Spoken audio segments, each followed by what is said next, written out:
Hi friends, welcome back to my channel Kavita ಕುಟುಂಬ Kannada vlog. ನಾನು ಕವಿತಾ. ಬನ್ನಿ ಇವತ್ತು ಆರೋಗ್ಯಕ್ಕೆ ತುಂಬಾ ಮುಖ್ಯವಾಗಿರುವಂಥ ಹಾಗೆ ಡಯಾಬಿಟಿಸ್ ಪೇಷಂಟ್ಗಳಿಗೆ ಇಷ್ಟ ಆಗುವಂಥ ರೆಸಿಪಿ ಮಾಡೋಣ. ಇವತ್ತಿನ ವಿಶೇಷ ಏನಪ್ಪ ಅಂತಂದರೆ ಹಾಗಲಕಾಯಿ ಪಲ್ಯ, ಡ್ರೈ ಪಲ್ಯ ಮಾಡೋದು.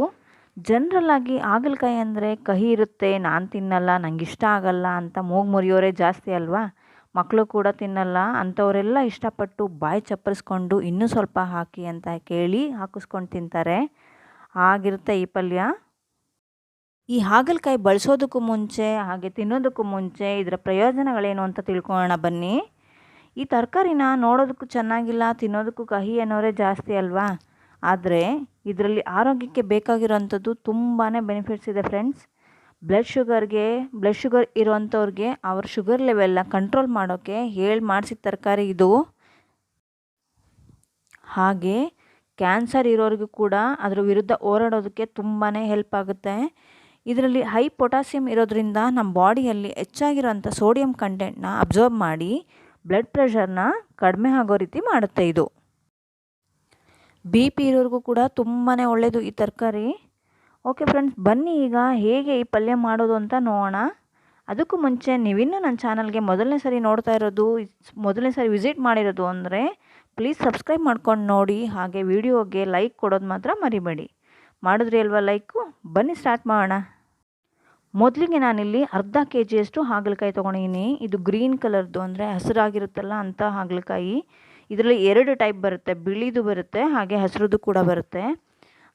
ನಾನು ತೊಗೊಂಡಿರೋಂಥದ್ದು ಹಸಿರುದ್ದು. ಅದನ್ನು ಅರ್ಧ kg ತೊಗೊಂಡು ಅದನ್ನು ನೀಟಾಗಿ ತೊಳೆದು ಸಣ್ಣದಾಗಿ ಕಟ್ ಮಾಡಿ ಬೀಜ ಎಲ್ಲ ತೆಗೆದಿಟ್ಕೊಂಡಿದ್ದೀನಿ ಸೈಡಿಗೆ.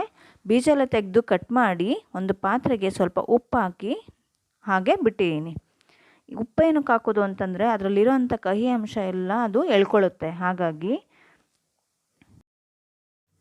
ಸಣ್ಣದಾಗಿ ಕಟ್ ಮಾಡಿ ಇಟ್ಕೊಂಡಿರೋಂಥ ಹಾಗಲಕಾಯಿನ ಉಪ್ಪಾಕಿಟ್ಟ ನಂತರ ಒಂದು ಅರ್ಧ ಗಂಟೆಯಿಂದ 1 ಗಂಟೆವರೆಗೂ ಹಾಗೆ ಮುಚ್ಚಿಟ್ಟ ನಂತರ ಅದು ಉಪ್ಪಿನ ಜೊತೆ ನೀರು ಬಿಟ್ಕೊಳ್ಳುತ್ತಲ್ಲ, ಅದ್ರ ಜೊತೆ ಅದು ಕೂಡ ಕಹಿ ಅಂಶ ಎಲ್ಲ ಬಿಟ್ಕೊಂಡ ನಂತರ ಅದನ್ನು ಎಲ್ಲ ಚೆನ್ನಾಗಿ ರಸ ಎಲ್ಲ ಏನಿದೆ ಅದನ್ನು ಹಿಂಡಿ ತೆಗೀರಿ.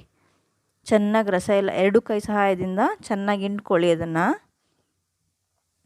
ಹೀಗೆ ಉಪ್ಪಿನ ನೀರು ಜೊತೆ ಅದನ್ನು ರಸ ಎಲ್ಲ ತೆಗಿಯೋದ್ರಿಂದ ಆ ಕಹಿ ಅಂಶ ಏನಿರುತ್ತೆ ಅದು ಕೂಡ ಕಡಿಮೆ ಆಗುತ್ತೆ.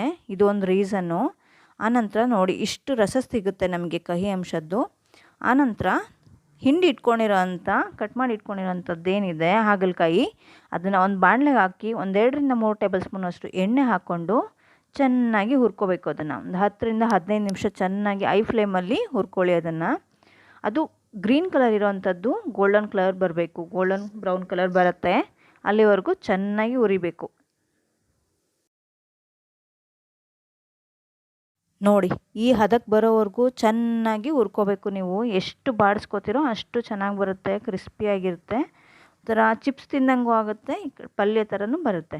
ಈ ರೀತಿಯಾಗಿ ಚೆನ್ನಾಗಿ ಒಂದು ಸ್ವಲ್ಪ ಕ್ರಿಸ್ಪಿಯಾಗಿ ಬಂದ ಥರ ಬರೋವರೆಗೂ ಹುರ್ಕೊಂಡು ಅದನ್ನು ಒಂದು ಬೌಲ್ಗೆ ತೆಗೆದಿಟ್ಕೊಳ್ಳಿ. ಆನಂತರ ಅದೇ ಬಾಣಲೆಗೆ ಸ್ವಲ್ಪ 1 2 ಟೇಬಲ್ ಸ್ಪೂನಷ್ಟು ಎಣ್ಣೆ ಹಾಕ್ಕೊಂಡು ಎಣ್ಣೆ ಕಾದ ನಂತರ ಸಾಸಿವೆ, ಉದ್ದಿನಬೇಳೆ ಹಾಗೆ ಕಡಲೆಬೇಳೆ ಹಾಕ್ಕೊಂಡು ಫ್ರೈ ಮಾಡ್ಕೊಳ್ಳಿ.